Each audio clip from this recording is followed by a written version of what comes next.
Good afternoon. Thank you all for coming. My name is Anita Eliason. I'm a senior business advisor with the Massachusetts Small Business Development Center. We are located in Springfield, but have outreach centers throughout Western Massachusetts. And all of these marketing classes came about as a result of a wonderful collaboration we're involved in with many, many other organizations who also provide business counseling. And they include SCORE, Common Capital, the Franklin County Community Development Center, Valley Community Development, MGCC, the Center for Women in Enterprises, and all of our offices out of UMass, Clark University, and Salem State. We are also sponsored by the Small Business Administration and UMass Eisenberg and the Office of Economic Development for the state of Massachusetts. So this is Facebook 1. On Monday, we've got Instagram, and then next Thursday, we've got Facebook 2. And then this is a list of everything that's coming up. So we're going to be covering all of the platforms and more. And you'll be getting these slides, so you don't have to write them all down, but just know that we're twice a week until the second week of November. And normally it's Tuesday, Thursday, and Monday, Thursday. So just kind of take a look at the schedule. These are contact folks at all of our collaborating organizations that you can reach out to. And we all work with people from just a concept to a mature business. So please reach out. Don't do it alone. We're here to help in many ways. And these are our offices from the MSBDC, and we can also help with procurement, technical assistance, and exporting, just so you know as well. We do have a poll question that we have to ask at the beginning of these. We are grant funded, and that is how we're able to provide this programming at no cost to you. And so we're going to ask you to take a look at a grid that's going to be the number of people in your household. I'll show it to you right here. If you can identify the number of people in your household and also these income levels. And then in the first area where you live, the Springfield Metro is Hampden and Hampshire counties, Franklin County, Berkshire, and then the other counties. If you're out of the state, don't feel you have to fill this out, but I'm just going to launch a question now. And so what it boils down to is if your household income equals or is less than the amount shown, then the answer to the poll question is going to be yes. And if not, it's going to be no. So Sam, it's not allowing me to launch the poll while I'm screen sharing.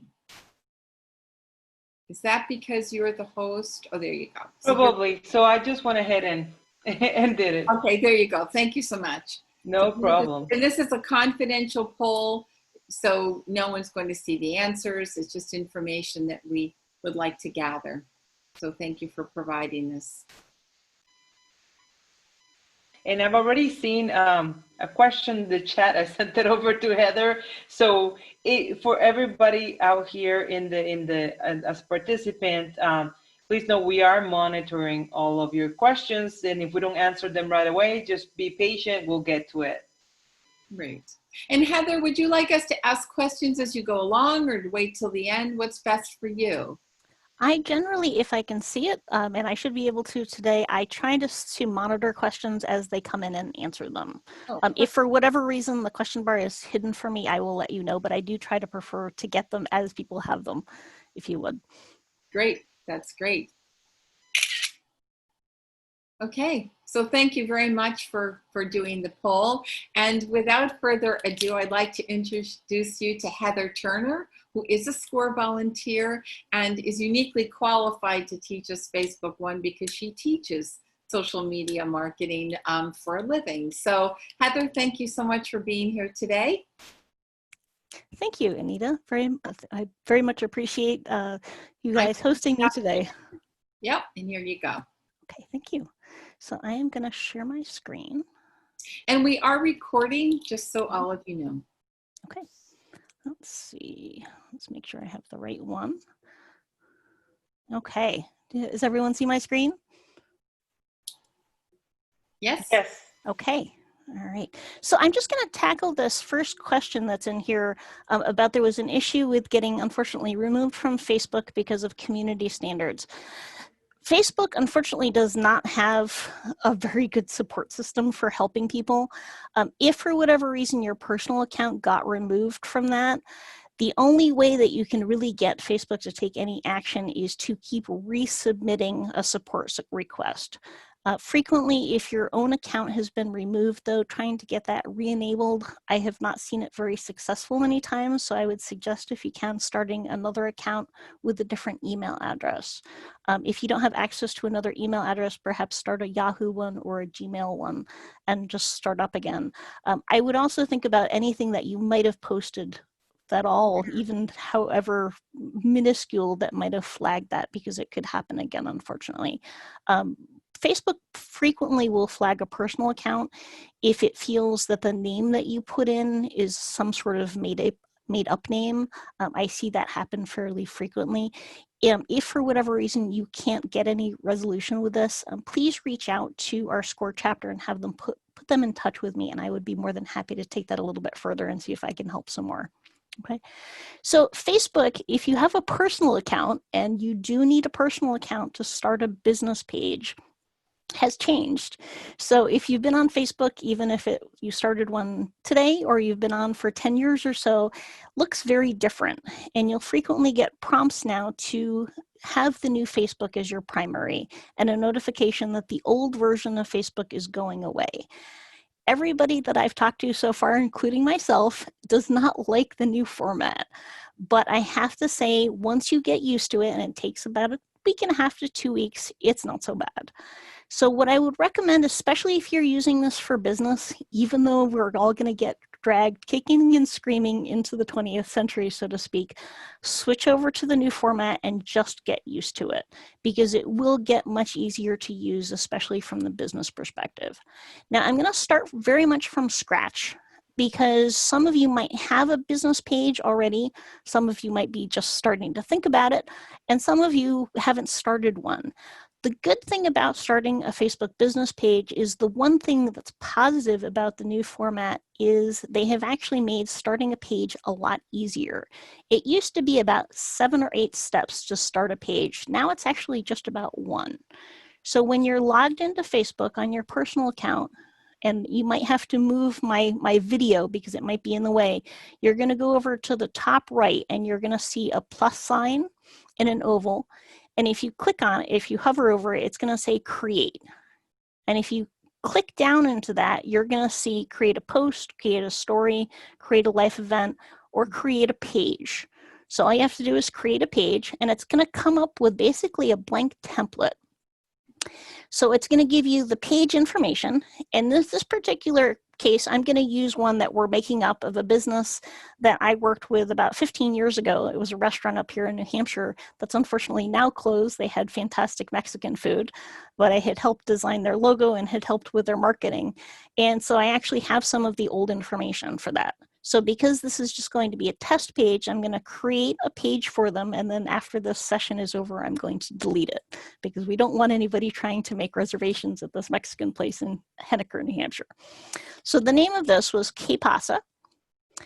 And when you have your page name, there's 2 different aspects to this. You want to make sure that your page name is a reflection of your business itself. You can change it, but Facebook will ask you, and it will say, this has to be approved. Now, this is important. When you're first naming your page, make sure it reflects your business name in whole, because it's also going to be how people search into Google to find it, and how people search in Facebook itself. So if you are a bed and breakfast, because I work with a lot of bed and breakfasts, and your name all over Google and all over your website is Que Pasa Bed and Breakfast, you would actually want to put Que Pasa Bed and Breakfast in here, not Que Pasa B&B, okay? Now, your page name is not the same thing as the URL. And I'll get to that in a few minutes because that's important, especially in terms of marketing. Now, even before I start talking about setting up the Facebook page, I want to bring up a couple of things. Is one, Facebook business pages are not necessarily fantastic for all types of businesses. You know, if you're a lawyer, for example, think about what are the things that you can post and can't post, and are you going to have enough content to post? The other aspect of this is, do you like to use Facebook? There's a lot of Facebook people out there that don't like Facebook.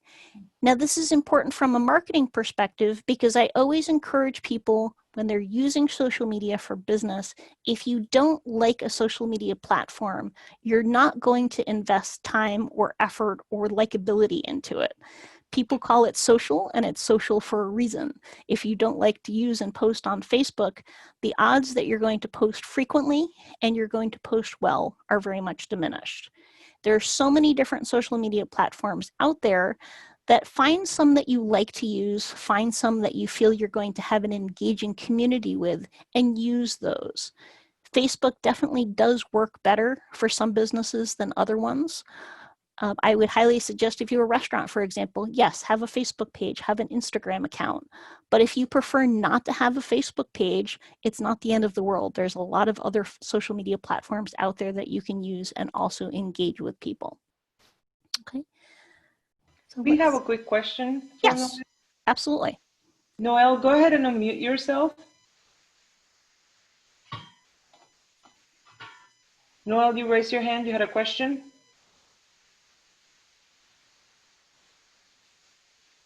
Okay.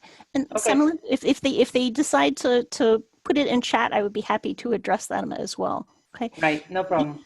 The other perspective is also, I highly encourage people when they're using social media, and especially Facebook, but all of the social media channels, is to write out a marketing calendar. There's no wrong way or right way to do this, even if it's written out on a piece of paper or a big desk calendar or a little tiny guest calendar, but put in specific times that you're going to devote to marketing. Because a lot of people don't use social media, they don't like social media, and it's kind of unfortunately a necessary evil in this day and age. But what happens with a lot of businesses is we're all busy running our businesses 24/7. Remembering to try to market it on a consistent basis is difficult. And what I see a lot of businesses doing is they wait till the end of the week or the end of the month, and they look back at their social media channels and they haven't done anything, or they haven't done a lot. So just put aside some time, and it doesn't have to be a lot. If you're going to use Facebook 10 or 15 minutes a week, a small business and sole proprietor can do a fantastic job using social media for marketing with 2 or 3 platforms from an hour to an hour and a half per week. And it's much easier if you space it out into little bite-sized chunks and do it a little bit at a time. There's a lot of free tools and some paid tools out there that you can also use to help schedule things, which is extremely helpful. I'll be going over the scheduling tool in Facebook, and I'll be talking about a couple of the other options. But using those and getting ahead of the game makes your life a lot easier, so you can devote time to actually running your business and interacting live with customers. Okay. Now, when you're setting this up, you want to put a category in. So in this particular case, we're going to pick restaurant.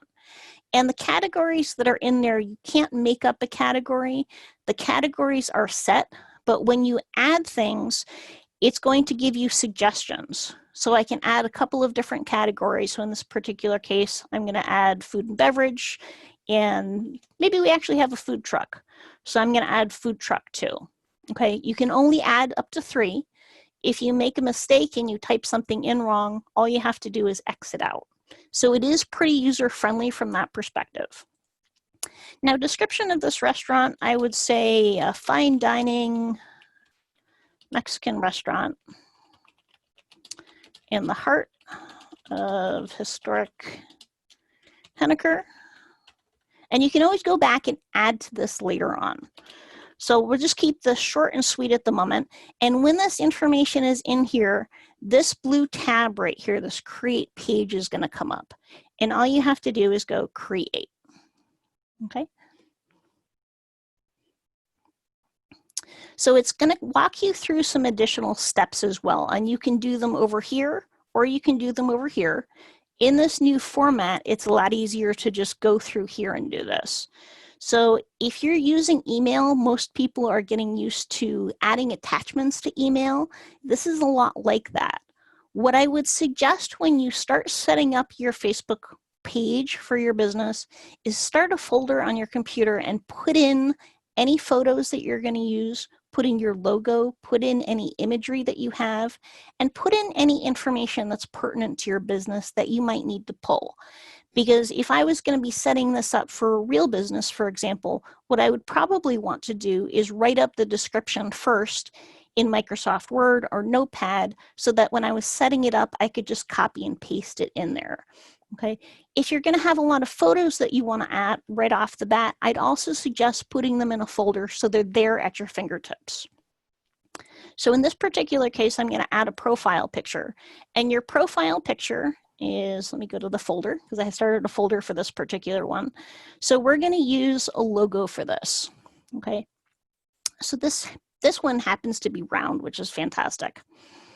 So I'm just going to put it in like this. And as you can see, this fits perfectly in here. Now, an image is not going to fit perfectly in this all the time if you have a square logo. And after I walk you through setting up the basics of the page, I'm actually going to stop screen sharing and I'm going to go to my other browser because I have some free tools pulled up. One of them is Canva. Another one is a free photo editing tool that you can use online. So if you don't have a photo editor on your computer, you can take things like your logo, you can take things like a picture, and you can edit them for free and make them resize so they fit into here. Okay. So the next step is going to be adding the cover photo, which is this image right here. So in this particular case, to start out with, I haven't designed a cover photo yet. So I have some pictures in here of Mexican food. So I'm going to take something interesting, maybe this one.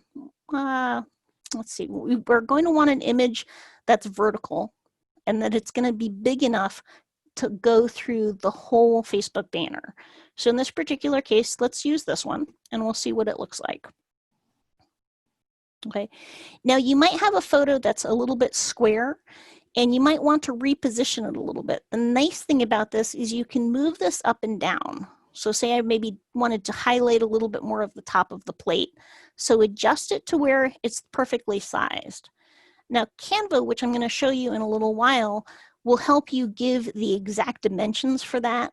And you can also put some text and other images in this. But if you just want to add a photo in here, that's fine absolutely to start with. Okay, don't forget to hit save. Okay, now the new version of Facebook you are going to find as you go through this, and even if you have an existing business page developed already, Facebook is still making some tweaks to this. So if you go to a place that you've been to all the time and for whatever reason you add a photo, you add some text and it says an error message, it's not you. It is Facebook in the process of still making some changes. And from past history and tracking Facebook for about 10 years now, every time they make a major page change, it glitches for a couple of weeks. So the best thing to do is just shut it down and go back to it a couple of hours later or the next day. Please don't get frustrated with this. It's not you having an error, it's Facebook itself. Okay. Now, the interesting thing about Facebook is it used to be if you were an administrator of a page, all of the administrator tools were up at the top. If you're still on the old version of Facebook, and I can switch back so you can see what it looks like, but I think I'm going to stay on here because, again, I really like you from a visual standpoint to see that this is not a scary thing. It's just a new thing that we have to get used to. Okay, you're going to see some different options. But all of those settings that were up at the top are now moved down over here to the bottom left of the page, which is settings. So I'm going to start going through these step by step. Please ask some questions in here. And I do see a question in here, besides restaurants, what other businesses do well on Facebook? Retail stores do fantastic, whether you're in, whether you have an in-person, like brick and mortar, or an online shop, for example. Retail shops do well, lodging does very well. Service businesses do well, but it depends on the type of service business. You know, and it is interesting because you could say, well, I can't see a roofer doing Facebook and like really acing the marketing on there. But kind of circling back to what I said earlier, if you like to use a platform, you're going to do well at it. You're going to engage with it because you like to use it. Many years ago, there used to be a journalist, and I was on a startup business forum called Startup Nation. And a few of us were on Twitter, just as an example of this. And this fellow said to us, well, I don't believe you can find a dry cleaner on Twitter that's rocking Twitter. And we proved him wrong. And the dry cleaner really liked to use Twitter. So again, it really depends on the type of business that you have, but you also have to like it. You know, some do definitely better. But think about the content you're going to post before you say my business will or will not do well on Facebook.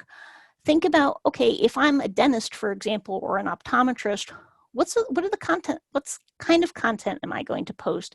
Am I going to have time to get it together? Am I going to have time to post it? Is it all going to be sales information?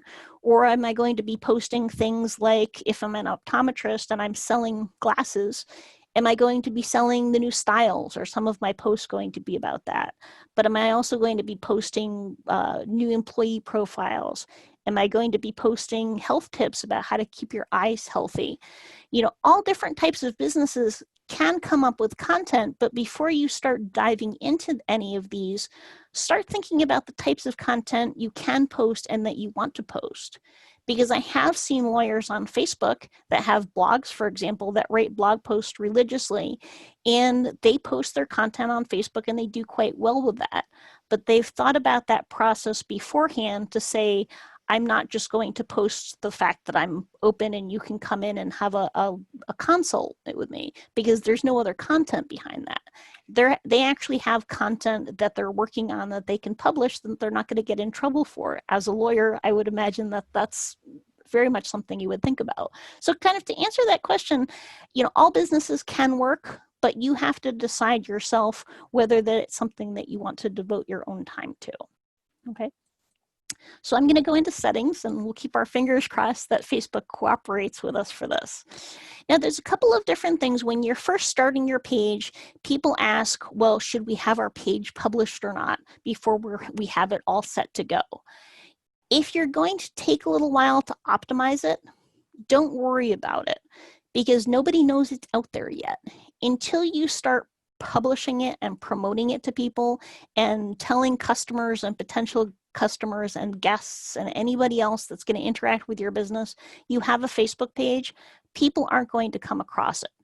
The only time that I would go here and go edit and then unpublish is if you start a business page and then you leave it sitting for about 2 weeks. Because what will happen then is Google search will pick up the fact that your business has a business page. And if people go there from Google search, it will look unfinished. That's the only time that I would unpublish it in the beginning. There's some other situations, and I'll touch on that a little bit later, why you might want to use the unpublish feature. But in the beginning, I would leave it published, because honestly, once you have all your information together first ahead of time, it only takes about 10 minutes to really flesh out and fully optimize the page itself. Okay. Now, you do want to go through these, and I'll go through some of these a little bit more quickly than others. But visitor posts, anybody can publish to the page, and anybody can add photos and videos to the page. As a small business or any type of business, you do want to encourage that. You know, all of these things you should actually leave except for messaging.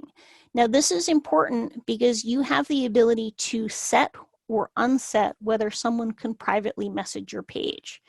If you're going to have someone message it and you're going to be online every day, at least for an hour, that's okay. But if you have the type of business where somebody might be messaging you and expect an instantaneous response, I'll use the dentist as an example of this.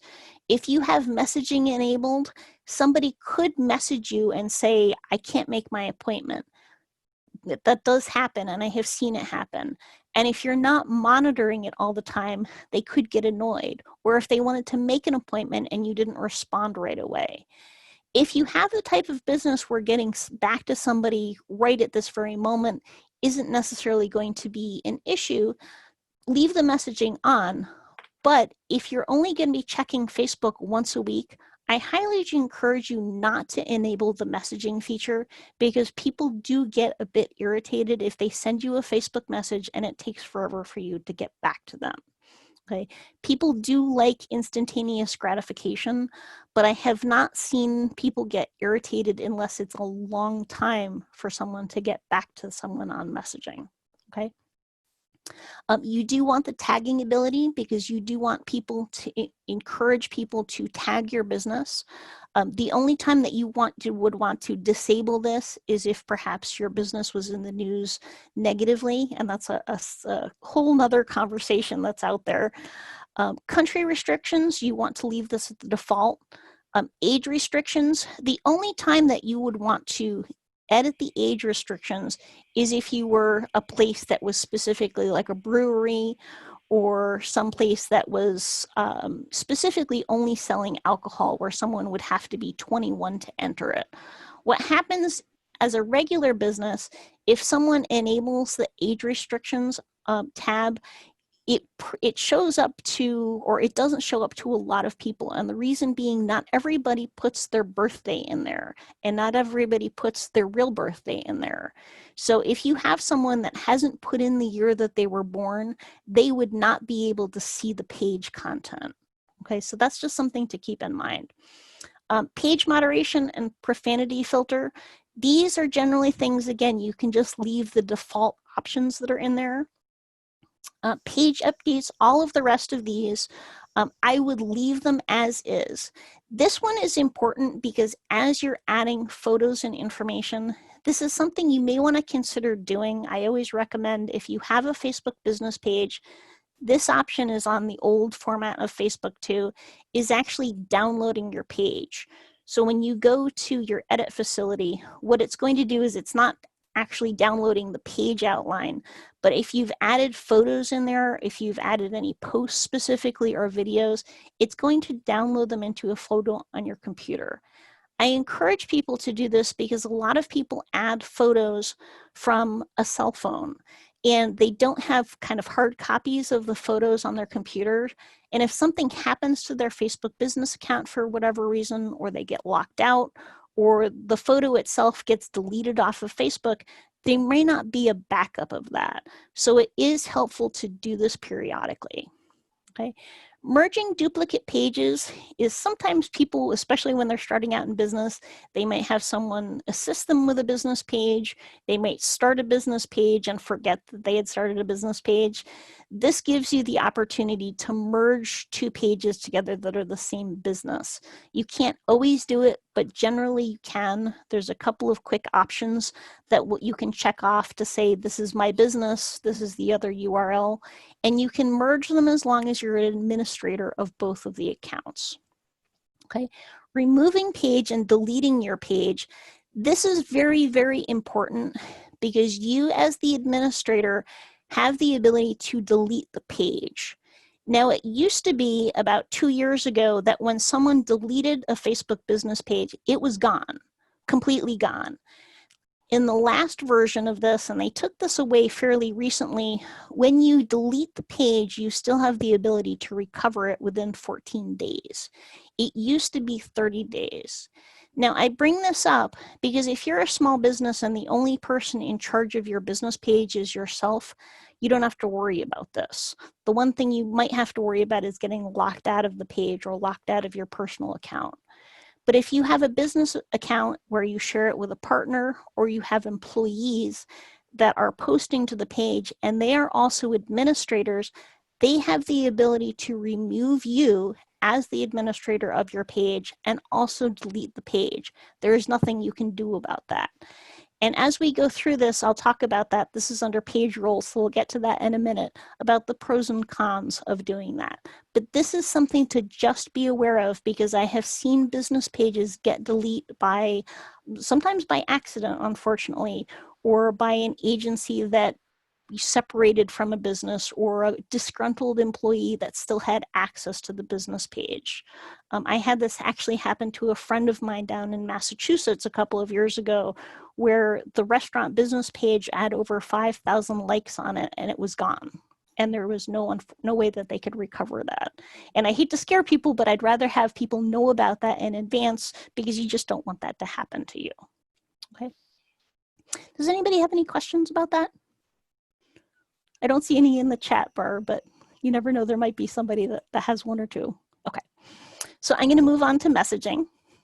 Okay, now you have, again, you have the ability as the administrator of the page to turn messaging on and off. But as you go through this, it's gonna give you slider options, so you can turn this on and turn this off.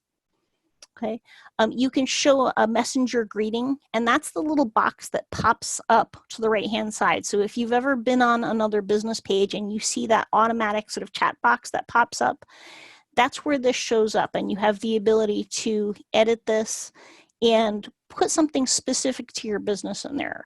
So for example, if you were somebody that was concerned about maybe somebody wanting to come and visit or make an appointment, for example, but you did want to have messaging on, you could put something in here that would say something like, we do try to check this, but if you have to make a change to your appointment, please make sure that you call or email us, and give the phone number and give the email address that people have to contact.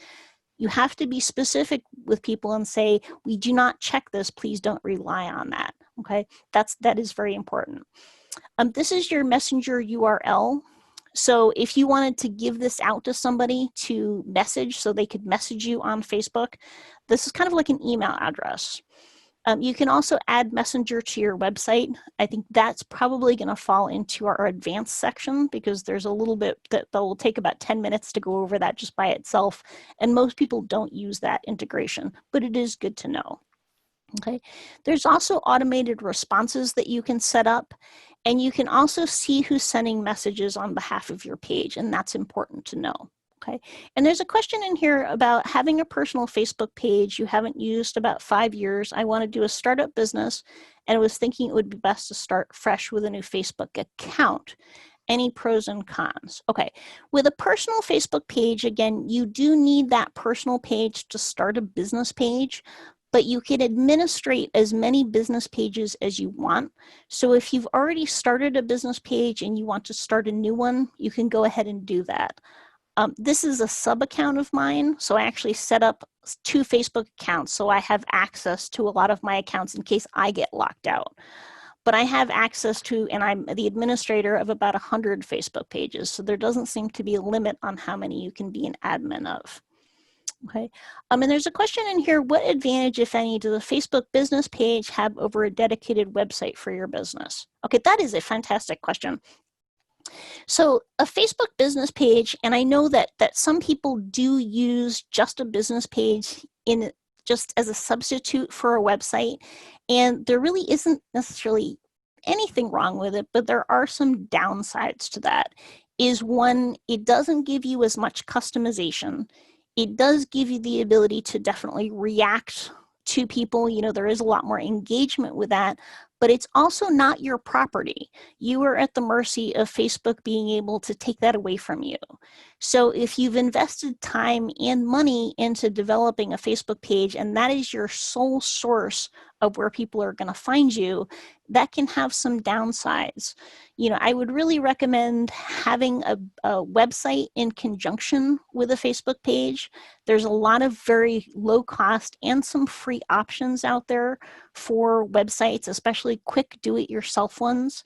If somebody doesn't want to spend a ton of money and wants a very, very simplified site, I would look at something like Google Sites, which doesn't give you a lot of options, but your only cost for a Google site is a domain name, which is going to run about $15 per year. Okay, and how do we get the messenger URL? So again, that's automatic. So all you have to do is copy that. So you could send that by messenger, you could send it by phone, you could send it by email to somebody. And there's a question in here, will your personal account be seen? No, it won't. So people do not see who administrates a page. The other administrators who have access to the page can see that. But you don't put that out there publicly. In the old version of Facebook, you did have the option of putting yourself in there. So you could say, this is the page administrator publicly, but that was an option that you had to enable. It wasn't by default. And I have actually not seen that in the new version. It might be in there somewhere, but I'm still, even myself that have tried to look through this as thoroughly as possible and match up the old versions of Facebook business pages to the new ones, I'm still finding some little things here and there. And it also might be the fact that they still apparently aren't making some changes to this.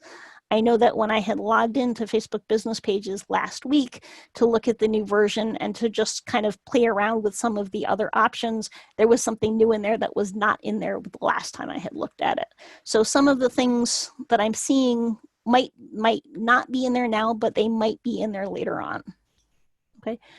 And there's a question in Q&A. Please address the action required to respond to the message. Could somebody maybe explain that a little bit more? I think what they mean is how do you respond to a message? So when somebody messages you, it's a lot like messaging you on your personal Facebook page.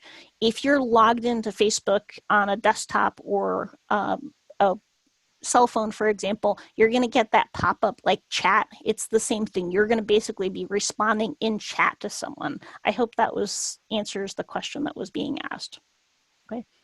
I think so. I allowed the person to talk, but they can clarify more, Kathy, if you want to. So yes, okay. How do you respond is a question. Okay. Yep. And that's, again, it's gonna show up here in your chat.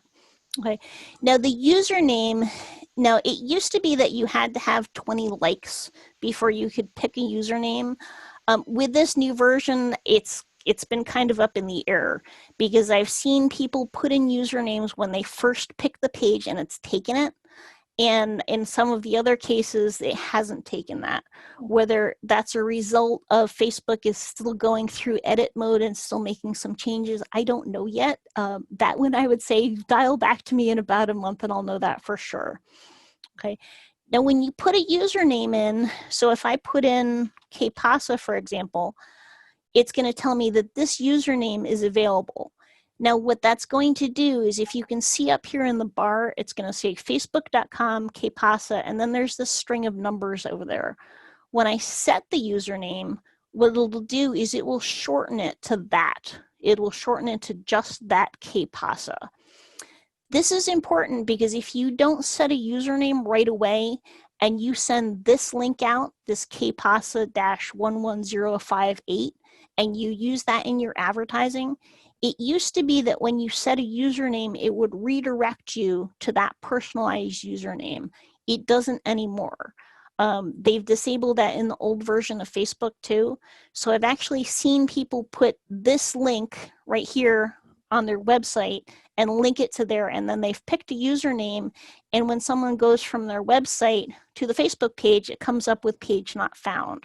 So just make sure if you're advertising this, whatever link that you're advertising out there is the one that you're going to stay with. Okay. Now here's where it will give you the opportunity. You have, 255 characters, so you can add some additional things. You can change the categories. You can add a phone number in here. My page doesn't have a phone number. You can add an email in here. When you put an email in, it will ask you to verify that. So if you have a Gmail account or you have, information at kpasa.com, for example, it will send you an email to verify that. And all you have to do is click the verification link. If you don't get that email, sometimes it takes a few minutes to come into your email. Please look in the spam folder. It won't accept that email address generally until you've hit verify. Okay, the website itself is also very important. You can also put my page doesn't have a website. The nice thing about Facebook is when you're setting this up, if you don't have these set up right away, it gives you the opportunity to go back later and add this. So if you're starting out with just the Facebook page, and I know that was the question earlier, is, okay, my business doesn't have a website, but when I added that, just make sure you go back in and you add it at that point. It will let you do that. And when you put in your location, for example, this map is actually not drawn from Google Maps. It's drawn from Bing Maps. And I've also seen sometimes the location is not specific. What you can do, though, is you can drag the location bar. So if it's not specifically matching up to where you are, it does give you the opportunity to at least move the pointer to where you're supposed to be. Okay. All of these things are optional if you have a service area, for example. So say I was in Los Angeles. You know, it will give you suggestions, so I can add Los Angeles to this. And this is important because it will give you up to 10 neighborhoods, cities, or regions. So if you are somebody that has a retail store online instead of a brick and mortar store, and you sell nationally or internationally, you might want to leave this blank. Okay, this is really going to depend on what type of business you have and what your target market is going to be. Hours is something that's important to add. I'm going to fill some of this out actually, just so we actually have, you can see what it actually looks like when it's in, when we got sort of a more fledged out page. So is the location a mandatory field? What if you don't want to reveal your location? It's not. Right? You don't have to, and you don't have to put in a specific address, for example. So I mean, I know there's a lot of home-based businesses out there, but you might want to put in the fact that you're in a town, but you may not necessarily want to put in a specific. So like I have a home office, for example. My Facebook business page does not have that information in there. Oops.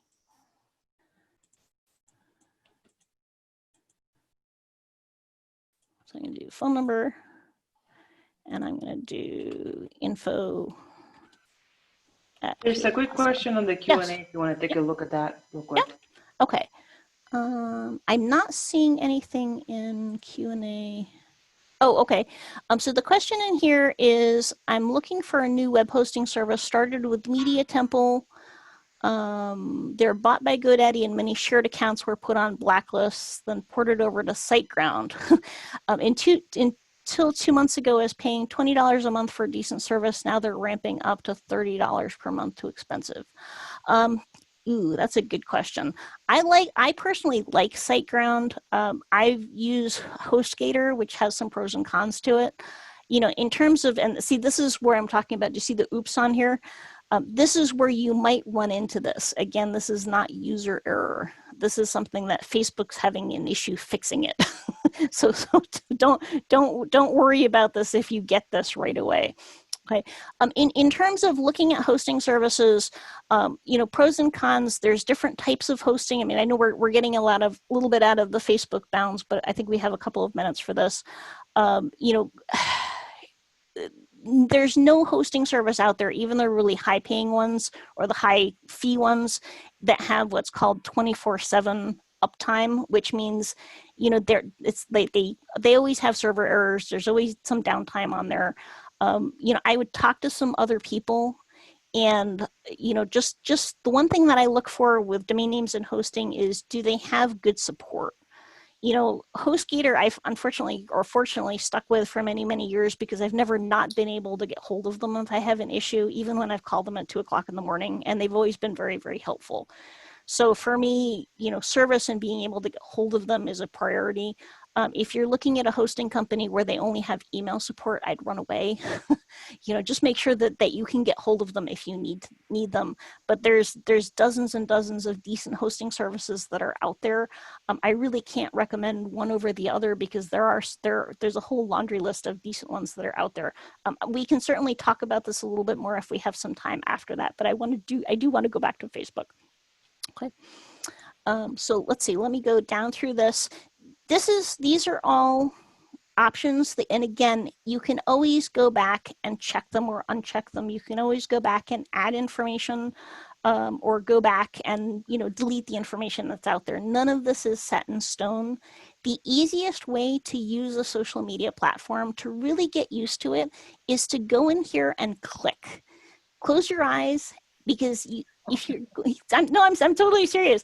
I try to break these on a daily basis, and the easiest way to use these, especially when there's changes to things, is go in there and say, I'm going to click on this. Okay, oh look, I'm on Facebook. You can't delete it because it's always going to double ask you, are you sure you want to do this? Okay, the best way to see the changes that are out there is go into your Facebook page, whether you've had it up there for a while or you're just creating it, and go through all of these samples and see what all of these do, because there's nothing you can check or uncheck that can't be undone afterwards. And I think people, especially when they're getting into Facebook especially, it scares people because they're afraid they're going to do something wrong.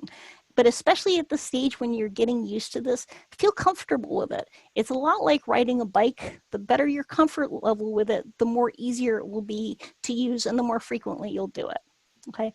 Now, this particular template you can use.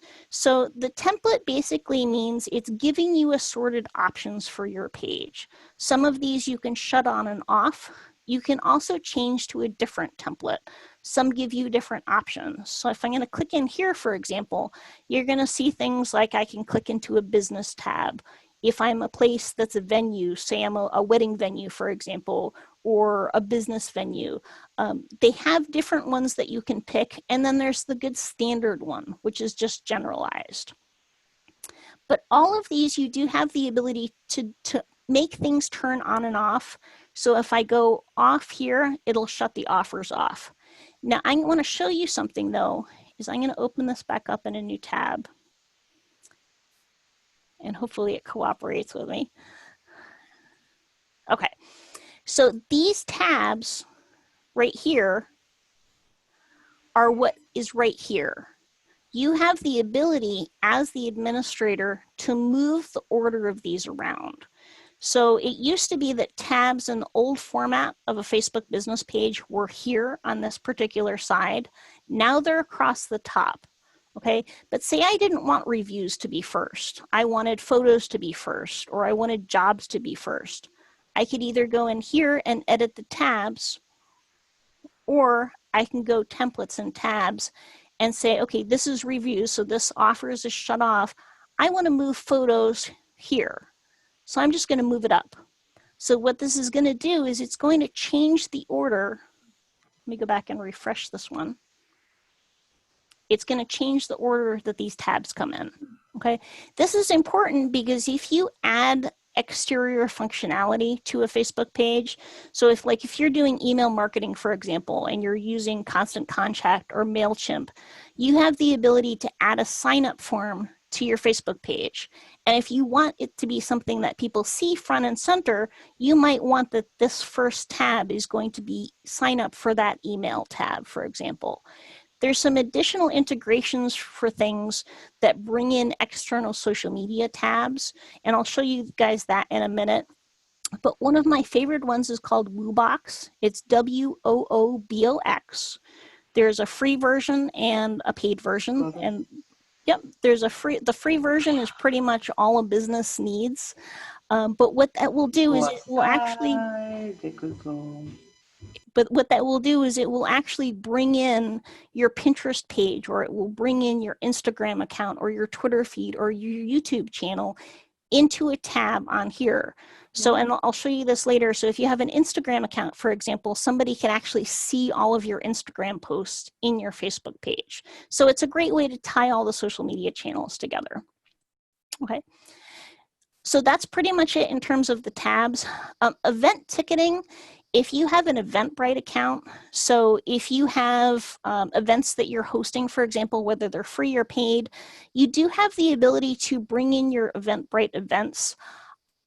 Because this seems to be a fairly new option, I have not had anybody successfully be able to connect an Eventbrite account to a Facebook page as of yet. I have a couple of Eventbrite accounts that I have been trying to connect to my Facebook pages, and I haven't managed to do it yet either. I think the functionality of it is there, but I think like everything else, because of what Facebook is doing some changes, is it's still having some issues. I know this is probably not going to be important for most businesses, but that is an option. Okay.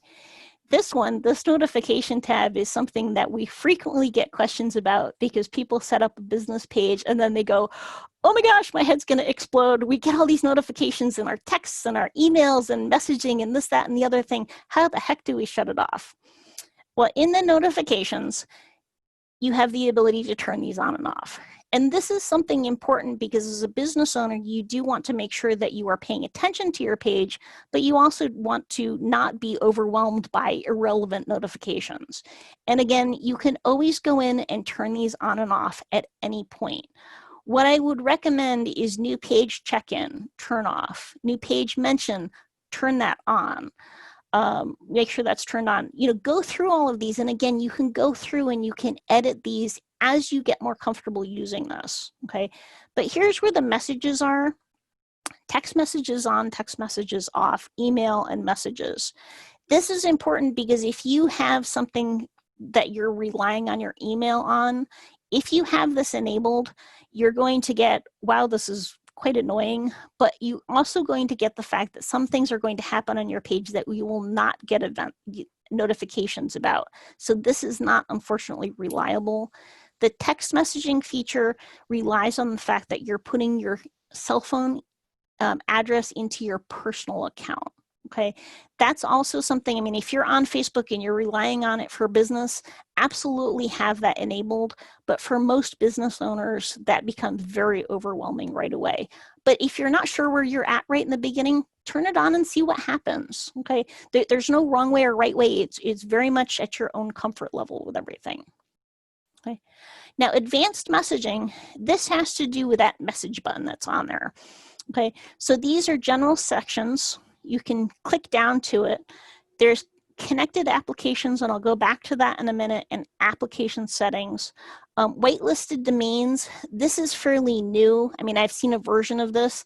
For the average Facebook business page user, you can pretty much ignore this. I have not run into any issues with anybody ever needing the information for this.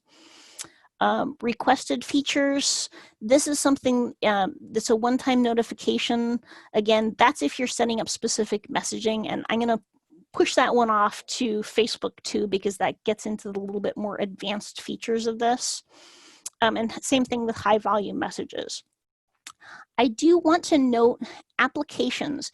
If you have something that says it's going to add application access to your Facebook business page, and it will do this, that, and the other thing, and it has all these bells and whistles, please, please, please, please, please make sure it is a safe, verified application. Because once you give application access to your business page, it's also getting it to your personal account. This is important from a personal standpoint of safety, is if you're playing games on Facebook, for example, and you're approving Facebook access to the game, or you have a website like Discus, for example, which is commenting on something, and it says comment with Facebook, that's giving back-end access to your Facebook account, your personal account, and your business pages.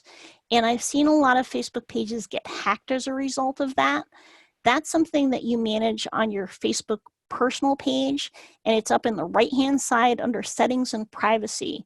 If you've ever played a game on Facebook, if you've ever allowed access from anything else, and this again is very, very important from the business perspective, make sure you 100% trust what you're giving application access to. If your Facebook account ever gets hacked, just changing your password will not fix it, because as long as that application still has access to that, it'll just keep rehacking your account again. Okay.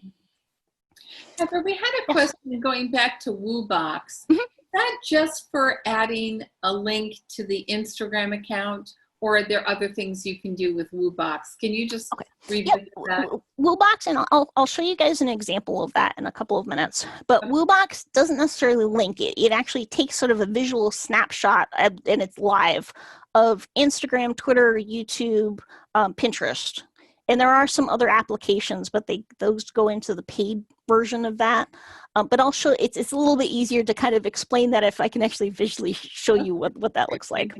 Okay, so this is important if you are sharing access to your business page. Again, I talked about this earlier, is you are the administrator. Whoever you make as the admin has full and utter control over the page, including being able to remove you.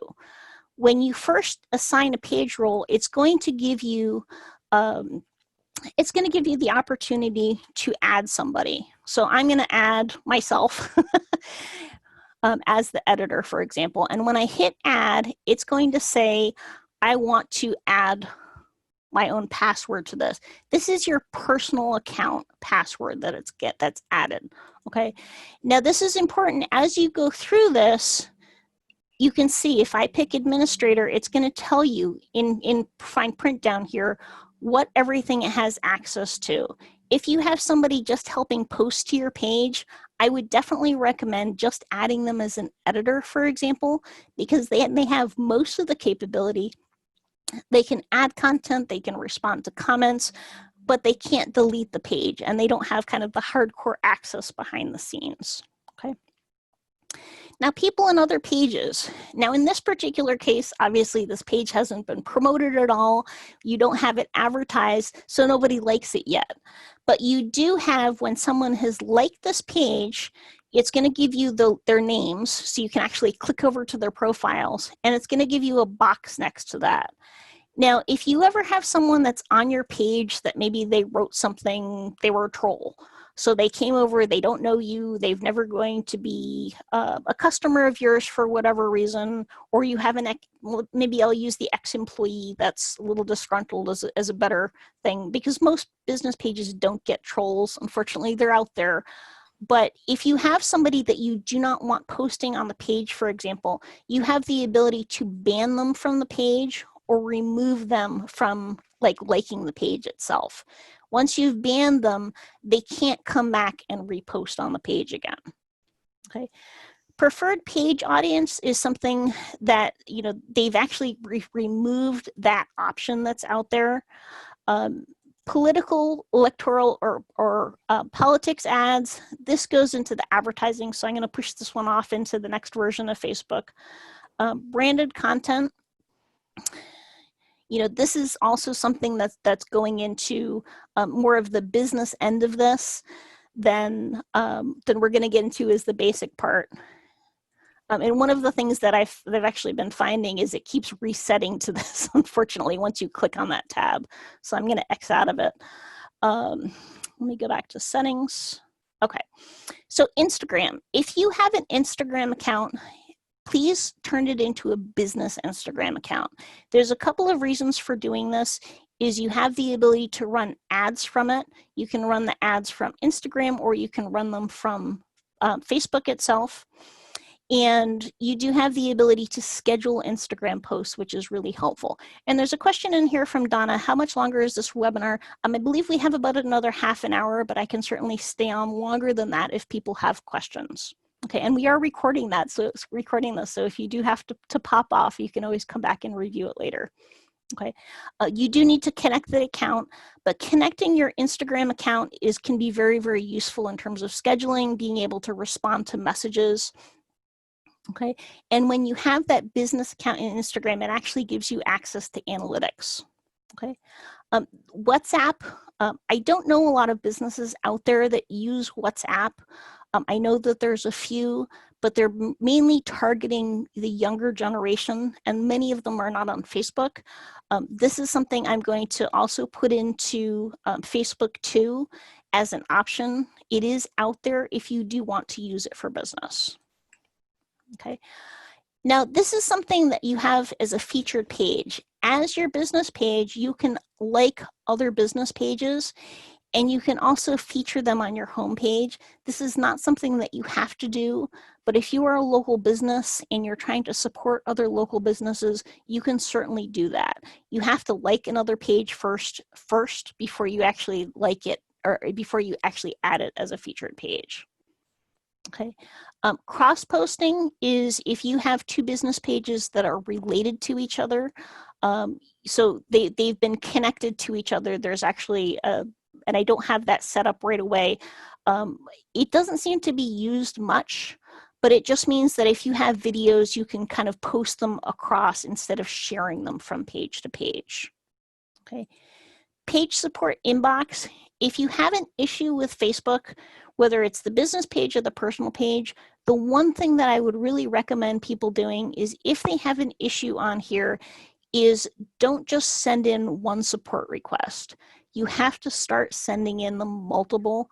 Anytime I've ever had to send in a support request for Facebook, what I actually do is I put a Post-it on my monitor and I say at 9 o'clock every morning, I'm going to send in another support request. They seem to pay attention to people that just hound them mercilessly, unfortunately. But on Facebook, unfortunately, we're at their mercy. But sending in that one request rarely seems to get it. The Wi-Fi network, this is something that if you have a coffee shop, for example, if you have a lodging facility and a Wi-Fi password, this might be something that you want to put in there so people can identify it. It doesn't necessarily give the login for it, but if you have public Wi-Fi, again, you might, if you want people to tap into that, that's not necessarily something that most businesses want to put in, but it is definitely an option. Okay, page management history. Right now, this is useful because it will let you see any steps that have been taken to add. So if I decided to add Woobox, for example, if I decided to add another administrator, if I decided to do anything else, if I decided to remove somebody as an administrator, for example, you'd be able to go into the page management history and see that. Only the administrators can see that information. And the same thing with activity log, but unfortunately, this is the response that I've been getting for the past week when I click into this in the new Facebook version. So I can't show you this at the moment. On some pages, it seems to work. On other pages, not so much. Okay, so that's all the hardcore back-end stuff. Let's get into the fun part of Facebook, which is actually posting things. Okay, that's usually why most people get on here. Okay, and there's a question in here about what demographics is Facebook popular with? Does Facebook users skew older now? I tend to think that they do. You know, when Facebook first rolled out, it was a college network, and it was filled with millennials and young people, and those people have primarily migrated over to Instagram. But there's still quite a few people that do use Facebook out there. You know, my two kids are in their 20s and 30s, and they're on Facebook all the time, but they're also on Instagram more. You know, so they are on Facebook. You know, the demographics though in Facebook, you know, my grandmother that was in her 80s was on Facebook. You know, it does seem to cross all age ranges and genders. You know, I don't think it skews more towards male or female. I think it's probably about 50-50. You know, some social media channels do seem to skew a little bit more. Pinterest is an interesting one, actually, that in the beginning it was skewed very much towards females, but it's actually now almost 50-50 male and female as well. So it's interesting to see the evolution of a lot of these social media channels as we go along. Okay, so here's your inbox. So if somebody messages you, you can get their resources and tools, basically goes to a help section. If you want to advertise jobs, you can manage jobs, and you can also receive resumes through here as well. Notifications, this one has frequently been glitching on me with the new version, so I'm not going to go there right now. Insights, I'll show you what these look like on a live page because this is important, and I think we can probably talk about insights a lot more and get into more depth in Facebook too with that one, but I can certainly touch on that because that is something we should definitely analyze. Okay, now if you're going to be using this for business, think about when people are on Facebook and think about when your target market might be on Facebook.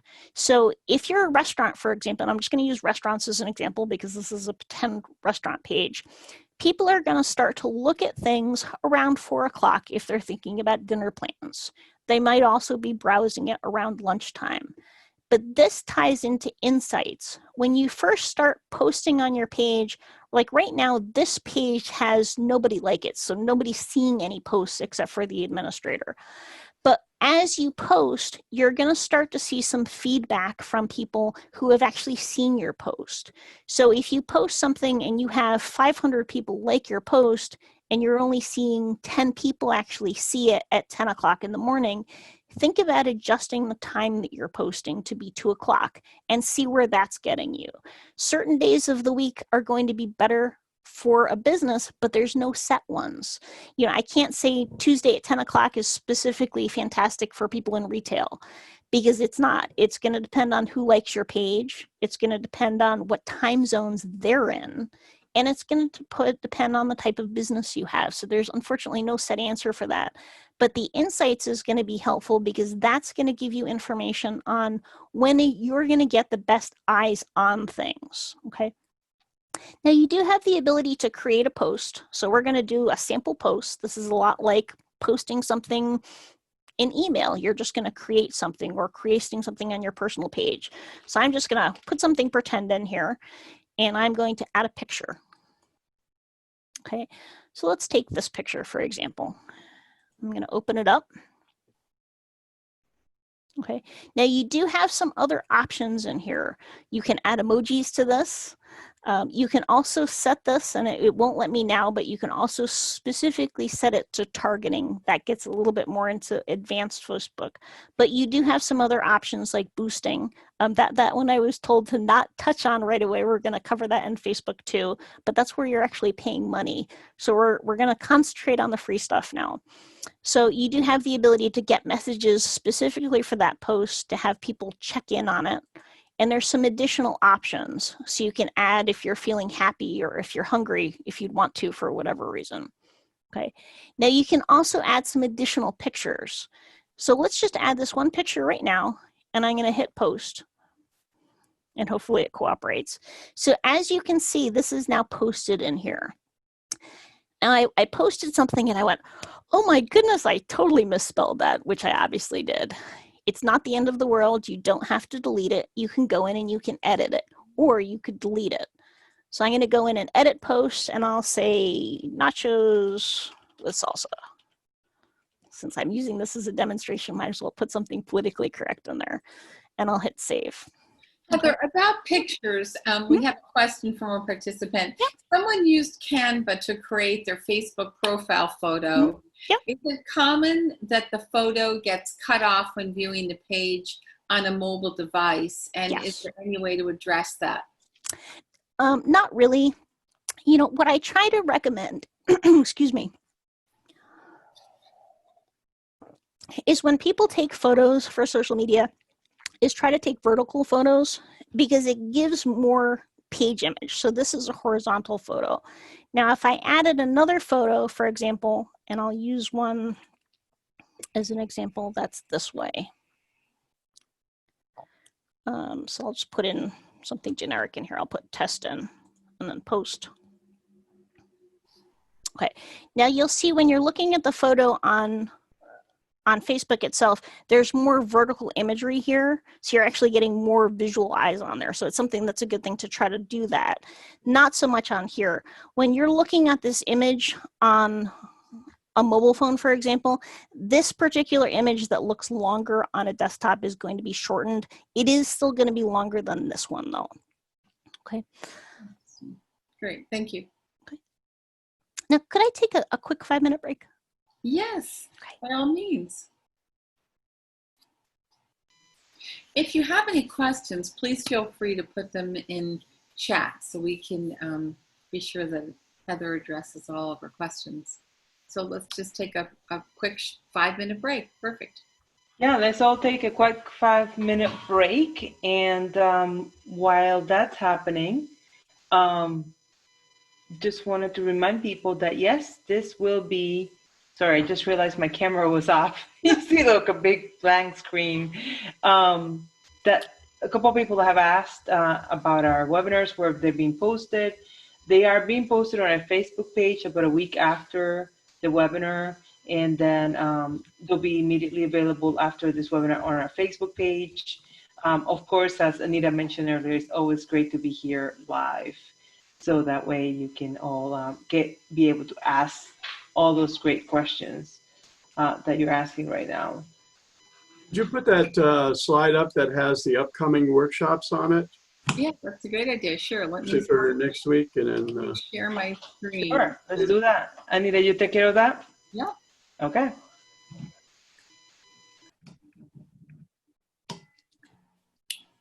Okay, so let's go. Oh, there we are. Yeah, this is all of the webinars that will be presented. So to register, you just go to the bit.ly link that's above that, and you can register for as many as you like, and all sorts of great stuff.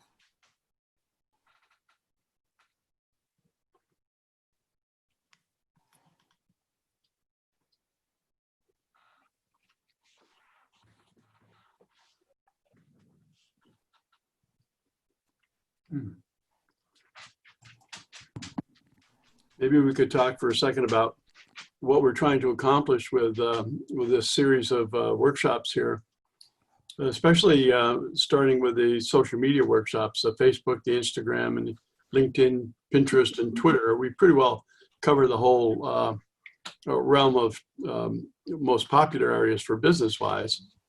But beyond that, we've got some other workshops in here that cover content creation.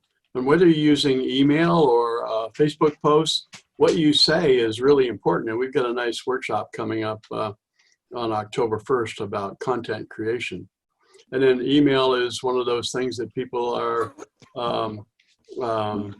not thinking so much of, but it's still extremely effective. And we're going to cover that on October 5th. And then we'll begin looking at e-commerce. E-commerce is one thing that's very, very popular, and we're going to cover that on October 13th. We're going to do the website basics again on the 15th. And we're going to be talking, we're going to have some actual Google presenters for us in October that'll come and talk to us about the different Google products and getting found and expanding your reach on the net. And then we're going to be covering YouTube a little later on. YouTube is another one that is extremely popular. Even if you don't have a visual product, just having a demo or introducing yourself or what you're doing can be very effective. So it's very good to consider those. And with that, I'm going to shut up. I'm gonna stop. And my apologies. They're doing some work on my house, and there's a lot of dust in the background. Heather, I work with a couple of online retailers. Do you recommend in the location they put, "We do not have a location," or do you recommend them putting like at least the state? So do they have a brick and mortar store? No. Okay, yeah, but I would just leave it. You would, okay. I would just leave it. Yeah, in terms of location, I mean, I would put their address in, but like their targeting specific, I wouldn't. No, okay.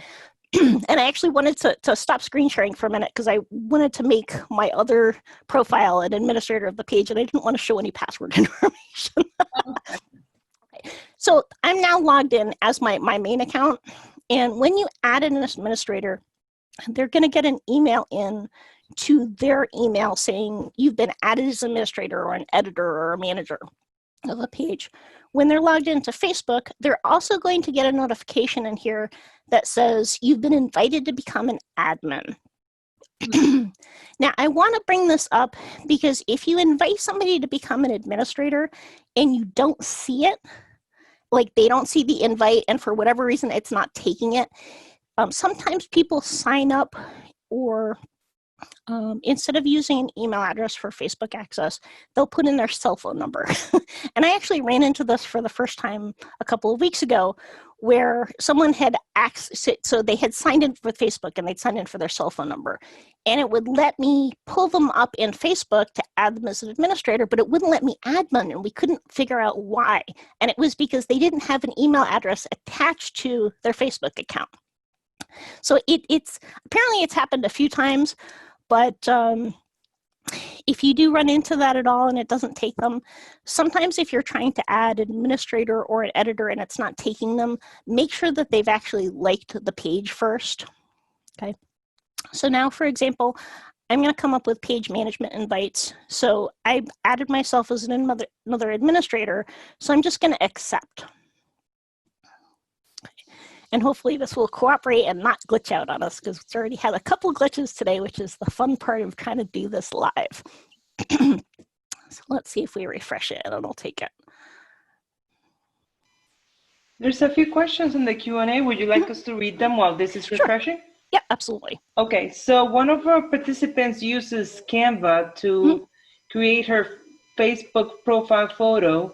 Okay. And it's common that the photo gets cut off when viewing the page on a mobile device. Is there any way to address this so many people viewing social media on their mobile device can be able to see the full photo? Unfortunately, not really. You know, Facebook seems to, since especially in the new version of this, is they've they've changed the header photo, so it seems like it's automatically cutting off part of it. That just seems to be a symptom of Facebook itself. I agree. I use Canva all the time, and I even use their they have some templates for like Facebook profile photo or Facebook the background picture at the top, and you know it happens. So what I try to do is just make it smaller, and it's not ideal because it's harder to read, but you make it smaller, and if it gets cut off a little bit, I don't worry about it. But that's unfortunately, like, I agree with you. There's no good solution for that. The other thing, another quick question here, is there a benefit to doing a story, putting something in a story rather than a post? Okay, so stories go away. So, you know, if you're doing it from a business perspective, you're better off just using the post feature. You know, this is important because some businesses think, well, we should be setting up our business as a personal account because it's personal. It's going to be more engaging. There's a couple of different problems with that. Is Facebook has terms of service which says you're not supposed to be using personal profiles to advertise and sell your business, and they will shut you down for that. Especially if somebody flags you and complains about it, they will lock you out immediately. You know, they don't have a problem with if you're posting something on your business page, sharing it on your personal page. They encourage that. But also think about it from the perspective of, you know, if you have a personal page and you've connected with people, maybe friends, they're not going to want to see your business posts all the time. You know, that the personal page is supposed to stay personal. I am so guilty of that. I put everybody that goes to my page, everything from the MSBDC, all these webinars are all posted on my personal page. We're bombarded everywhere we look. Oh no. Okay. So the other part of this though is if you set up a personal page as a business page, what's going to happen is somebody can find it if they're logged into Facebook. But if you're advertising it and you send out, pretend this is a personal page, for example, and this is your username and your link. If this is a personal page and you link from that to your website, somebody is going to have to log into Facebook. So like this particular page, this is a test page I set up to play with years ago. But if this was a personal page, I wouldn't be able to see anything in here. If I wasn't logged into Facebook and maybe I didn't have a Facebook account, I would still be able to see the name, I'd be able to see the images, I'd be able to scroll down and see the content and the posts. So from a business perspective, you're kind of shooting yourself in the foot by having that as a personal page because people can't see it and it's not going to be picked up by Google. Now, I do want to address the fact that a lot of the people that ask about Facebook, does Facebook help with search engine optimization? I think the round answer to that is not really.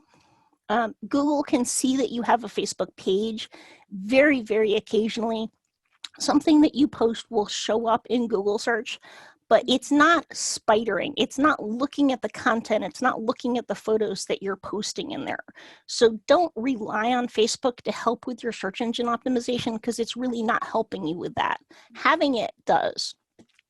The other thing that I would make sure that you do is if you are going to advertise that you're on Facebook and on your website you have a find us on Facebook link, please make sure you try to update it. I think from a consumer's perspective, there's nothing worse if, say, I'm the consumer and I'm going to KPOS's website and I see the last time they posted was last year. That doesn't give a great impression from an advertising perspective. If you're not going to advertise it, that's fine. But if you're going to advertise that people should find you there, please try to at least keep it up to date. Okay. Now, I'm going to use this particular one because one of the questions that I get, and I had touched on this earlier, is what if you have a logo, for example, that doesn't fit? So this is a square one, for example. This is one of my favorite free photo editors out there. This is called Pixlr. It's Pixlr R. There's 2 different versions of Pixlr. This is a very easy to use free photo editor. So you can take any image that's in here. And let me go back to this. And I'll take this square image, for example, and I'll open it in here. Now, if I wanted to add that image as is to this, I'd go back and I'd say edit profile picture, and I'd upload a new photo. So you can change these at any time that you want. And if I try to upload this, what's going to happen is it cuts it off. So you don't want that. I mean, unless you have a perfectly, round logo that'll fit perfectly in here. So in this particular case, I don't want that. But what I would want to do is go into a photo editor and add some space to it. So in this particular one, I like this because it has a lot of the functionality of Photoshop, but it's free. And you can also do a lot of fun free things with this. Okay. So this gives you the ability, I'll just run through these, you can adjust lighting. So if you have some pictures maybe that need to be lightened up, they need to be sharpened. This gives you some very, very easy to use options. In this particular case, I don't want to resize this. I want to add some white space around it. So I'll do canvas size, and this is the size of the image itself. So I'm going to say I want to make this twice as big.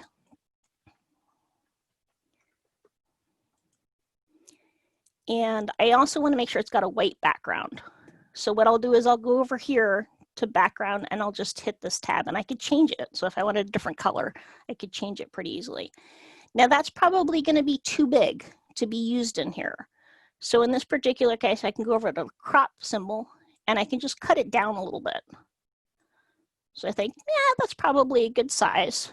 And then what I do is I'll save it. And you have the option to save it as whatever you want. So I'm going to save it as test. You can save the different quality. You can save it as different file types. And I'm going to download it. Okay. Now, when I go back into here, save it. Oh, you want to save it, especially for Facebook, you want to save it as a JPEG.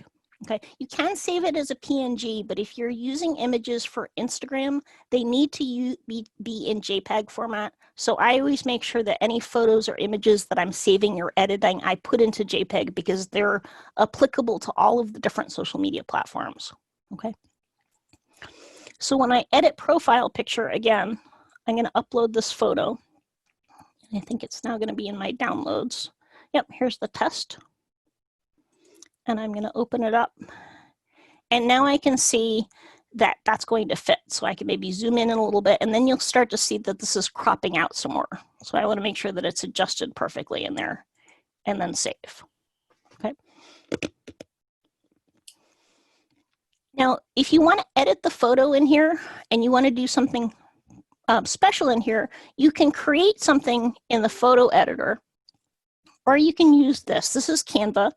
There's free accounts and paid accounts. I personally like the free account the best. That's pretty much all small businesses need. And it will actually give you the different sizes. So Facebook cover photo, which is what we're looking for right here.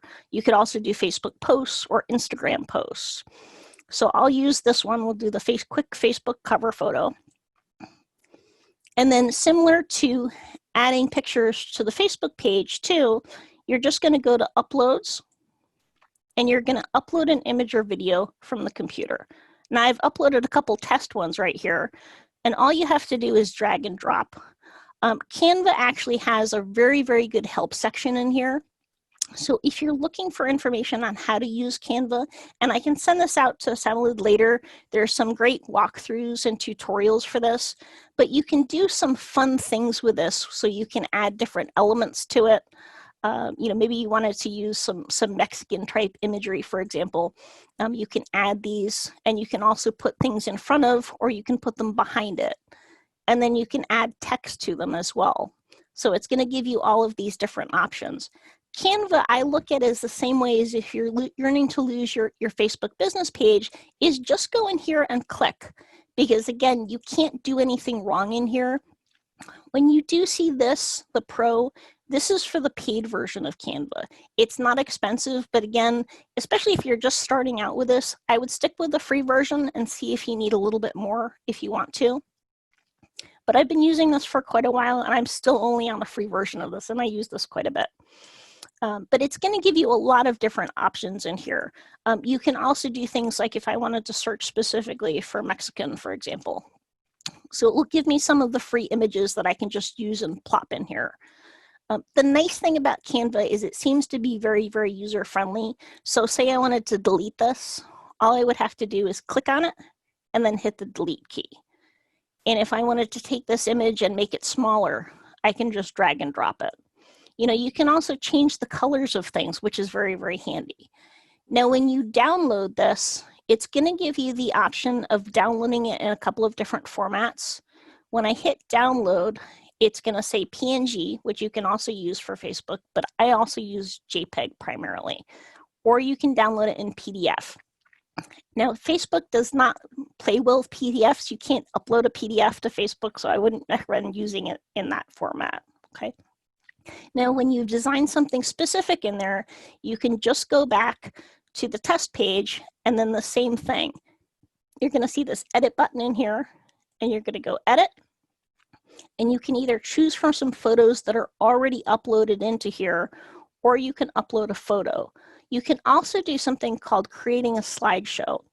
And when you click on this, it's going to give you the ability to add photos that have been uploaded.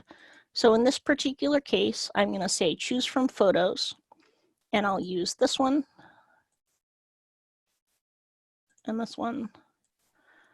And you don't have to do 5, you can just do a couple if you want to, and this one. Okay. And then you're done. What do you think best practice is to have one photo, to have them scrolling, to have a video? What do you think is the best thing?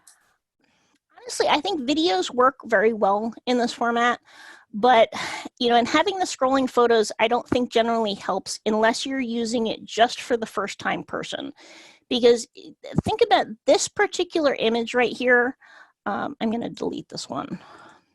So this particular image right there, I want this to be captivating from the visual perspective of somebody coming to my page for the first time, whether it's on a desktop or whether it's on a cell phone. So if I'm adding something, for example, that has too much detail in it, it's not going to be as visually stimulating. So like I actually wouldn't add this particular one because from a visual perspective, it doesn't look very nice. So I'm going to remove this one. You know, this one isn't too bad. It doesn't have a ton of detail to it. But again, think of how many people are using cell phones. If you're adding images, especially on this header photo that has lots and lots of detailed things, from a visual perspective, it's not as eye-catching and grabbing. You know, it does help if you change your Facebook photo periodically. I would say, you know, change it once a month, change it every couple of weeks. This falls into gaming Facebook's algorithm because anytime you change this header photo, Facebook gets all excited about it and says, they've changed the header photo. This is important, okay? Now, I'm also going to touch on the fact that, you know, if you have 500 people that eventually like your page, when you post something, even if you're timing it specifically at the best posting time in the world, not everybody that's liked the page is going to see your post. Only a small percentage sees it. But there are certain things that you can post, like the Facebook cover photos that you can change, adding questions in there, adding exclamation points. Try to add photos if you can to every post because the photos are what garner more visual attention, but it also helps with Facebook's algorithm. Heather, Yeah. about that, we have a question. I boosted and also paid to advertise my posts, but they show 0 reach and 0 amount spent and 0 interactions. Why would that be? I guess the question is, did it actually run? Without being able to actually see that, I would have a hard time telling you that. Okay. You know, because generally, even if they've ran it, you're generally going to get some feedback from that, from the boosted post. And the boosted post, for you guys that are unaware of this, is actually paying for more people to see it. Okay. And so can you differentiate the difference between boosting a post and placing an ad? Okay, so boosting a post means, like, this is, say I have this. This is a actual post in my own Facebook business page. So what I can do, and then Len's gonna be mad at me because we're not supposed to be talking about this one yet. But if I boost this, it's going to appear to more people. You know, I can target audiences, I can do other things. You know, it'll definitely appear to more people that have liked my page. An ad itself is, if you're on a regular personal business feed, or not a business feed, a personal page, you'll see something that says sponsored post on it.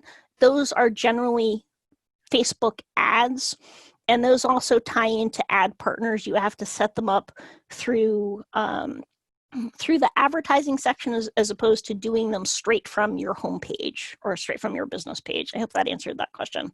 That's great. And along the lines of that, what are best posting times? How does someone determine what the best posting times are? The only real way to figure that out for your own business is to test it, and also to look at your insights as you go through time periods, because that will give you, because I mean, I've seen restaurants, again, 4 o'clock for a lot of restaurants is premium posting time if your clientele is on the East Coast. You know, for a lodging facility, for example, that might have a lot of people come over from Germany. You know, I have some B&Bs that I work with up in New Hampshire that attract, or before COVID hit, they attracted a lot of overseas travelers. You know, their boosting time is more at like 8 o'clock in the morning, our time. You know, think about different time zones. The only way that you're really going to be able to test that for your own business is to be able to just test it and actually look at what the insights are giving you as a result. Okay. And will you be covering insights next time? I believe we will be. I'm not sure who Len is going to be having doing that, but he did Right. say that they'd be going more into that. And I will show you. I know we're running over time. Is that okay to run over a bit? Yes, and again, we are recording this, so if Okay. our participants have to leave, thank you for joining us. But yes, let's make sure we get to the end of it. Thank you. Okay. All right, absolutely. Because there's a lot more that I could add. I mean, I can talk about Facebook business pages all day, honestly. Okay, so some of the other good particulars to know about is when you've added a Facebook header photo, it's not going to let you add text right away. But what I always recommend is you go in after this, after you've edited your Facebook photo, because what happens is it shows up in here. So this is a photo perhaps that I just added. It actually shows up as a post. So if I go, I'm going to upload a new photo just to show you this. And I'm going to use this particular picture.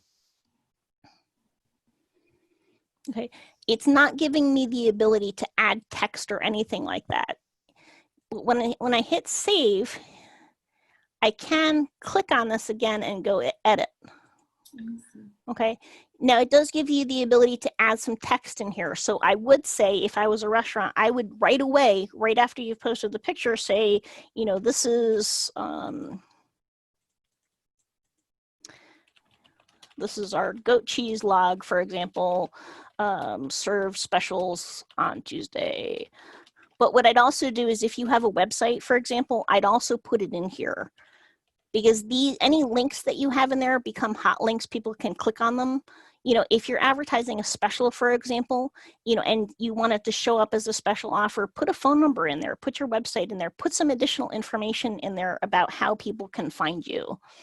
I don't think I'm putting that in quite right, but okay. I love Facebook. But in any case, once you have that in there, you can hit done editing, and that's actually going to show up in the main feed of the post. And can I review how to add the area to promote the email newsletter sign up on the main page? Okay. Okay, so let me go to a page that has an email newsletter on it. Okay, so when you sign up for Constant Contact or MailChimp, it's going to give you the option in the back end of this to add that application to Facebook itself.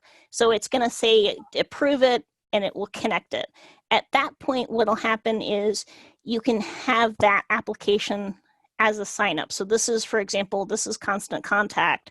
So what it's doing is if somebody wanted to subscribe to our email newsletter, they could just go in here and add their email address and their name or whatever parameters that you set in the email program. Okay, this is where I was also talking about Toolbox. So all of these tabs, for example, we have YouTube, we have Pinterest, for example, on this particular one. I think we have Instagram on another page. But what this is doing is it's bringing in all of our other options.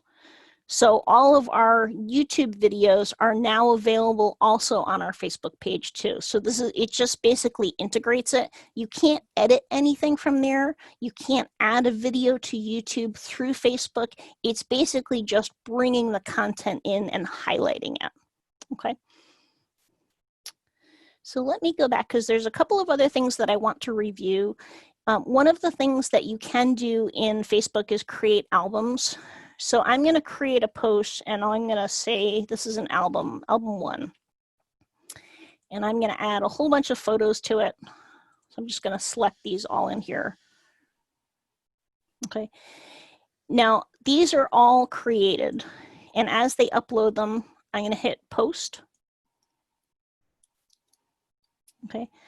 Now you also have the ability to edit this information. So this is the last photo that I've added, or in some cases the first photo. It seems to change, but maybe I don't want this to be the primary one.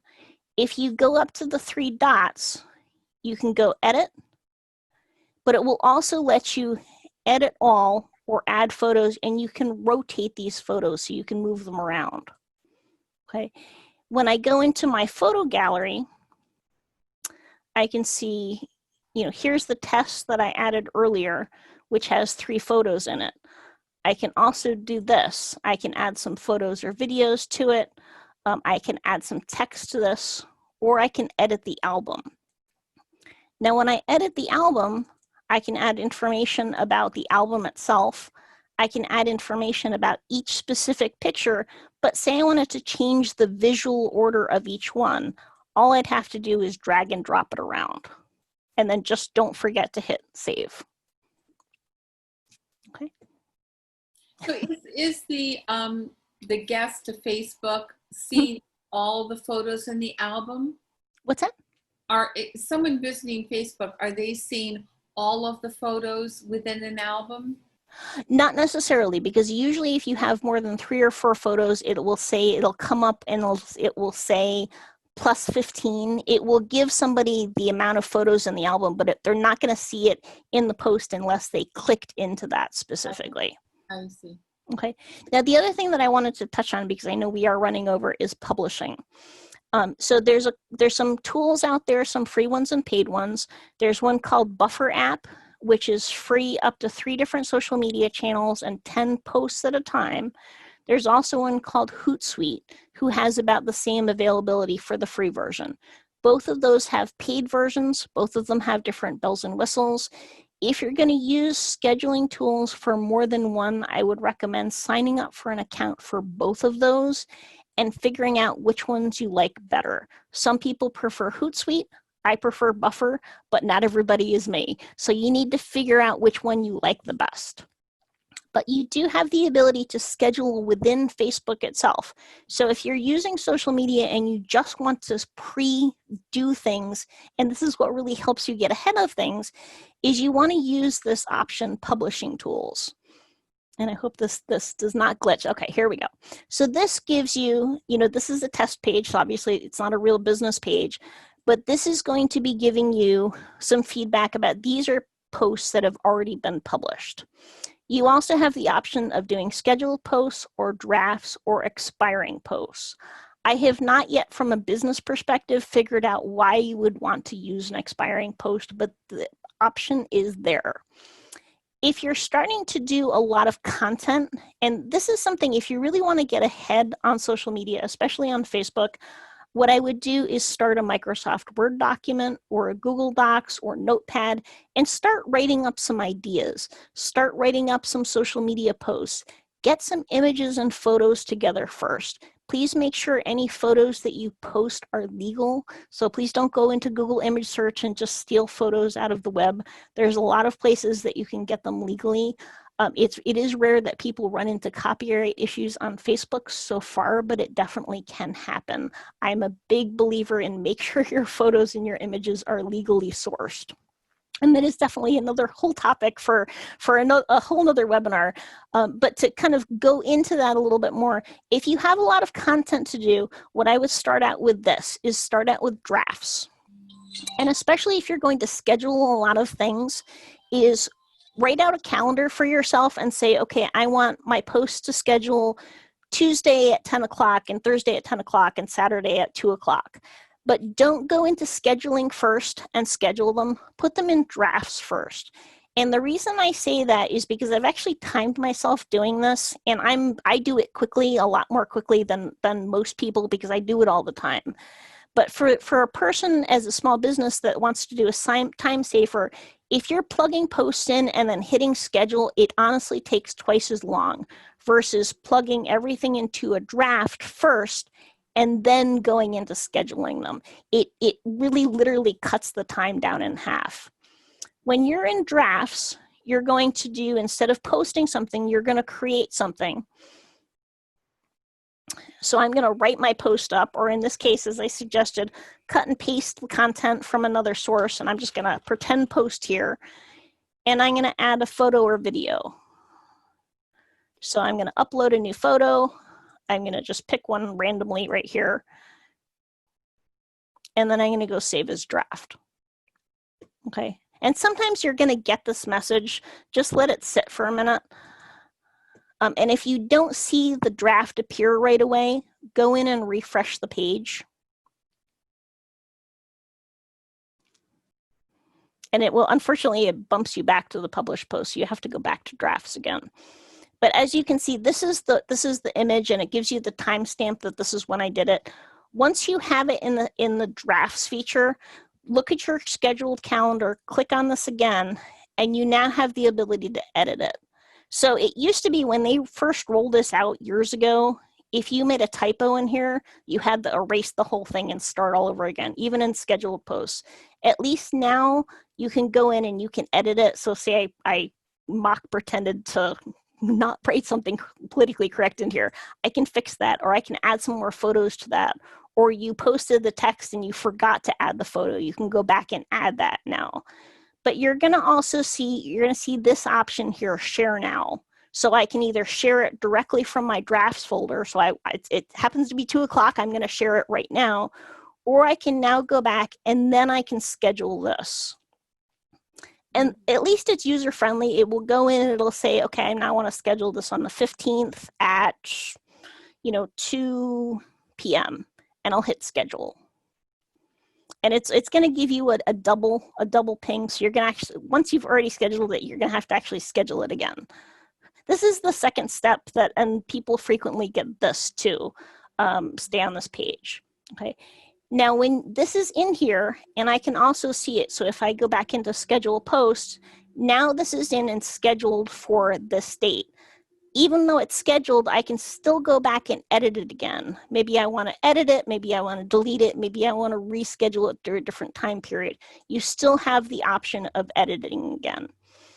Now, the scheduling tool, once you have Instagram connected to that, also lets you pre-schedule to Instagram as well, and then also post to Facebook if you want it to post to Facebook at the same time. So that can be helpful if you're posting to multiple formats. Okay, and I think that's pretty much it from the main perspective.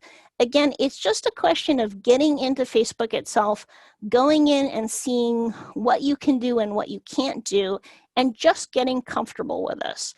The one thing that I would recommend is once you've set your page up, you also want to make sure to see what it looks like from a visitor's perspective, because a visitor doesn't see all of this information, but they will see different things. So go here and go to View as Visitor. And this is what your page is going to look like from somebody visiting. So it's going to see the About section. It's going to see if you have messaging enabled, how often it takes somebody to reply to a message. For example, if I had more information in here, it would tell me what information is in here. This also ties into the tabs. So see, I have Home, which is this information. About is this primary one. The Photos is here. Videos is next. So when you change the order of this, this is also the category and the spacing that's going to show up on that side too. So if you had reviews after photos, reviews would show up here. Okay. So let's see, I'm trying to think if there's anything else that I should draw attention to right off. Does anybody have some additional questions? And we have a question. In the About section, if someone chooses to write a lot about it, let's say it's a B&B and it's the history of the inn or something, will it be cut off or will it show everything that you put in the About section? It does in the old version. It doesn't in the new version because they've limited your character count. Okay, one of the two things, if you already have a business page that I've noticed that they've done away with, which is unfortunate, is the About section used to let you add more information. It shows up actually over here, but they've done away with that. But also, if you're an administrator and you have multiple people administrate or edit the page, it used to show up as the user who posted it. And let me actually switch back to Classic if it will let me do it. So I can actually show you the difference between the two. So this is what the current version of Facebook looks like. But if I scroll down to post, for example, see where it says I published that. That information isn't available in the new one, unfortunately, anymore. And if I have this story filled out, which I don't in this particular case because it's a test page, let me see if I have it on this one.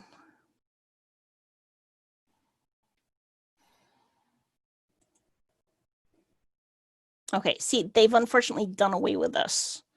So that's one of the major differences of the old version versus the new version. You know, I think, you know, from hindsight of seeing how many different versions of Facebook that they've rolled out and the tweaks, you know, none of this is going to be set in stone right now. I would almost guarantee in a couple of months they're going to change some things again. So some of the things we've gotten used to are going to be moved into a different place. You know, and again, the only way that you're really going to get comfortable with using this is set the page up and just make sure that you periodically go in here and see what the different options are. That's the only way you'll be able to see what's new and what's not. That's great. Heather, we can't thank you enough. Are there any final questions anyone wants to put in the chat before we let Heather go? And again, I do apologize for the hoarseness. You should see the whole half of my office is ripped out onto the baseboards right now. No, we've got a great response. Thank you, Heather. Excellent, Heather. Great presentation. So, Heather, we thank you very, very much. Oh, you're welcome. No, you're welcome. I'm happy to help. And like I said, I mean, there's so much more information that I can add, but I don't want to run into the next one. But you know, we are doing Facebook too. And what what do you expect will be covered in Facebook too? Facebook 2 is going to go into, and let me, I do want to share one thing before we get out of that. I wanted to share people the insights with it.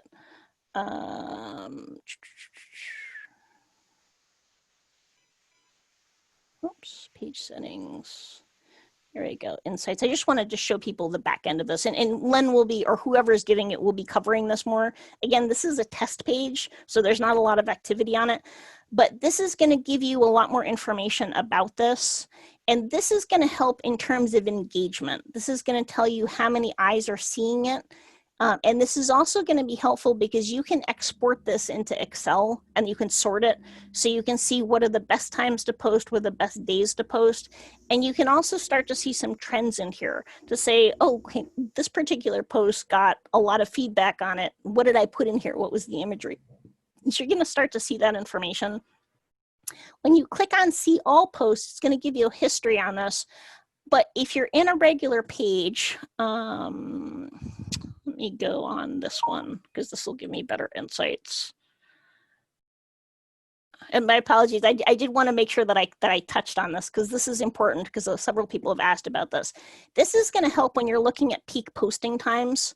So and this changes week to week. So I would go in and I would just look at this. It's going to give you how many people are seeing eyes on the post. So in this particular case, this peak posting time for this week is about 5 p.m.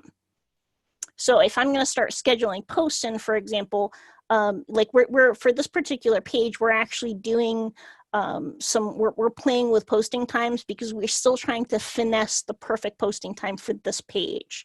So again, it's something that only as you start to deep dive into this, and it's pretty self-explanatory. And again, it's going to give you a lot of trends that you're going to see right off. But that kind of information will definitely help you out in terms of that. Okay, and I'm sorry, Anita, so to get back to your additional question. So what types of things are you going to be covering in the next one? So going into depth, I think, on insights, boosted posts, advertising, I can touch on, if we still have a couple more minutes, I know we're running very late at this point, types of content to talk about, but also, some other places that you should advertise. The one thing I do want to stress is if you have a Facebook page, invite your friends to it, invite your friends to like it, put it on your website, put it on any print materials, put it in your email signature, tell people that you have it. If you're going to put the link somewhere, don't just say find us on Facebook, give them a specific www.facebook.com/kpasa so that people can get there right away. People unfortunately they don't like to search for things, so you want to make it one-stop shopping. That's a great suggestion, Heather. We can't thank you enough for joining. All this content, and so we do need to go, but thank you very, very much, and we'll be sending out all of this information to the participants. Okay, all right, thank you so much, you guys. Have a great rest of your week. Bye-bye, everyone. Thank you. Bye-bye.